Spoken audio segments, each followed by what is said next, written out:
আসসালামু আলাইকুম দর্শক, এত কাপড় একই ডিজাইনের একই কালারের কি হবে এই কাপড়গুলা দিয়ে? এটা আমার মনে যেহেতু প্রশ্ন জাগিয়েছে, আমি ভাবতেছি আপনাদের মনেও হয়তো প্রশ্ন জাগছে, এত কাপড় একই ডিজাইনে কি হবে এই কাপড়গুলো দিয়ে।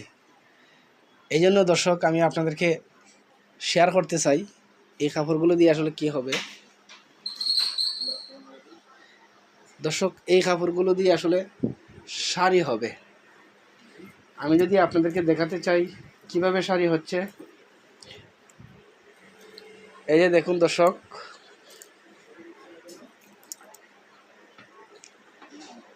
এই যে দেখুন শাড়ি দুই সাইড দুই কালার কাপড় দিয়ে জয়েন্ট দিয়ে,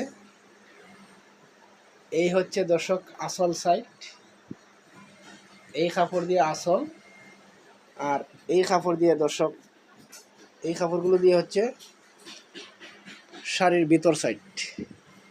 আশা করি দর্শক আপনাদের মনের যে প্রশ্নগুলা আমি বুঝিয়ে দিতে পেরেছি। আসসালামু আলাইকুম রহমতুল্লাহি ওয়া বারাকাতুহু।